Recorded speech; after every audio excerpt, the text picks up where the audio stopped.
Jezebel's naive mind was a twisted hell of gloom, a nightmare to say the least.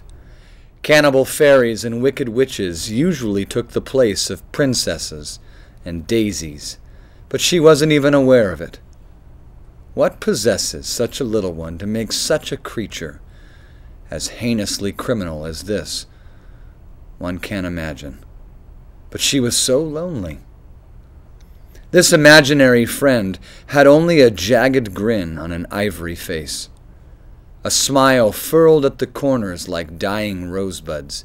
Each tooth had its own grin, his arms extended like a shot of ink, his body merely a spindly shadow.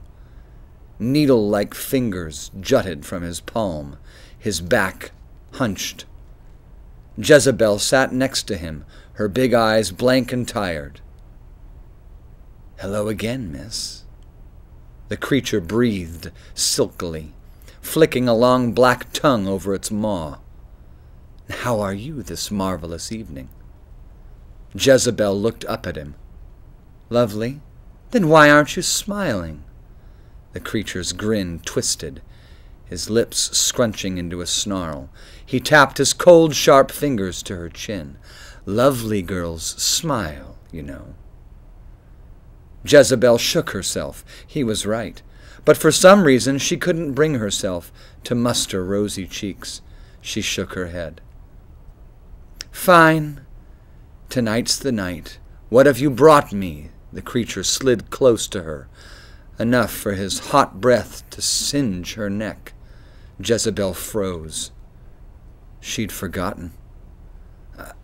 I'm sorry. I tried. I'm sorry. I'll bring you another, I promise." Jezebel whimpered, and Vashel stared at her furiously, and then let out a sigh. "You promised the last time, miss. You remember our deal?" Vashel snarled and reached for Jezebel. "It's just so agonizing to wait. I guess I'll help you just this once, okay?" He smiled wickedly, running his stringy fingers through her locks. The pair got up, and Jezebel reached for the knob on the door. Vashel lifted his chin, opening his mouth to draw in the night breeze. His dark tongue flitted between his lips. He breathed in deeply and smiled. He slinked down the blocks, leaving black blots in his wake. He was on a trail. It was all Jezebel could do to keep up. He slipped around the corners, his tongue lolling like a dog's. Jezebel liked dogs. When Vashel sought out things, he always found them. Vashel stopped quite suddenly, rolling his jaws at rows of houses. How harmless they were. He stopped in front of one in particular, and throwing his mouth up to the upper window, he smirked and let out an excited, throaty sound. Jezebel looked up and saw a small boy in the window, fiddling with wooden army men. The boy was giggling to himself. Vashel grinned wider still. Vashel appeared in the window like a ghost, his pale face fogging up the glass. He scuttled down the wall once again, leaving splotches of more purplish ooze behind him. He had a wild gait and barely stopped to acknowledge her. He muttered to himself, body twitching spasmodically. Jezebel stood rooted to the spot. If she didn't move, the bad feeling might go away. Vashel turned to look at her and crooned. Ah. He waggled a finger. "There's more fun to be had." And he snatched her up and blindly shot off once more. Jezebel cried out as he yanked her around the corners. He stopped at another house. This one had a delicate rose fringe. He twitched expectantly. "Do it," he growled, his voice a demonic rumble. Jezebel shivered. "I won't." She squealed, squeezing her eyes tightly. She wouldn't, and Vashel couldn't make her. Vashel gave out an exasperated snarl. "More! I want more!" His voice was nearly inhuman. He lifted his neck and let out a piercing scream that echoed in the dusk. Jezebel clutched at her ears, the harsh sound scathing. "I don't need you." Vashel shoved Jezebel to the ground, knocking her breath out. She felt her bones rattle beneath her skin. He darted away, his scrawny body against the wind. Peeling herself off the ground, she tried to limp away. Thick tears fell down her cheeks as she slowly advanced. A crow's cry reverberated across the neighborhood. The night was still once more. Not a thing moved. Jezebel could hear her own small wheezing. She thought she could still imagine the boy's cry. It looped in her ears like a scratched record. She shook her head to clear it and told herself sternly, "Get it together now, faster now. He'll be back soon." Down the street she saw a small dark dot scurrying in a zigzag pattern. Even from a distance Jezebel could see it thickly coated with violet muck. She was jogging now. How could Vashel do this to her? Didn't he love her?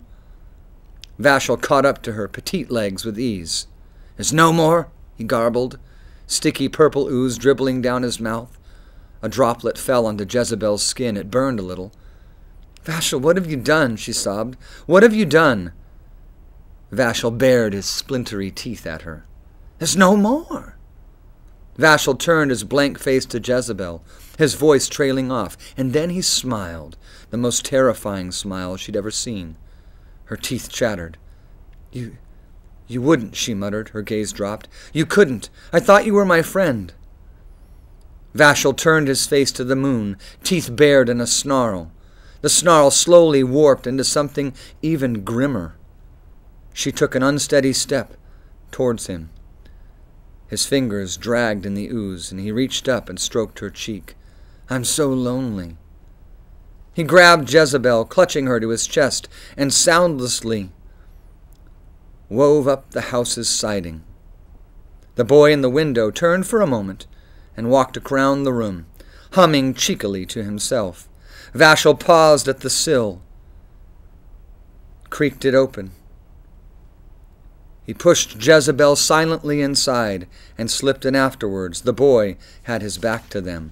Vashel turned expectantly to Jezebel, his slender body pulsing with delight. "Friend?" he mocked. Vashel nodded quickly. She licked her lips. She gave a thin whistle, and Vashel set off like a hunting beast. Jezebel crouched behind an armchair with her hands on her head, eyes covered by her sleeves. It was more fun that way. Squelching and a high-pitched cry came from the room over that way, and was cut off quickly, followed by strange chirping noises, and then an eerie silence. A few moments later, Jezebel opened her eyes, confused. Vashel sat in the middle of the room, his back arched, licking at his claws, the boy nowhere to be seen. Jezebel's eyebrows knitted. Where had the boy gone? Vashel's neck snapped, and he beamed wider than Jezebel had seen before, his gleaming skin wet. This wasn't like him. It frightened her. "Are there more?" he spoke suddenly, head cricking in her direction. Jezebel's throat felt stuffy, and she replied, "What? What did you do with the boy?" Vashel merely sneered. "I asked you a question." His voice dropped to a sing-song whisper. "It's rude to answer a question with a question, you know."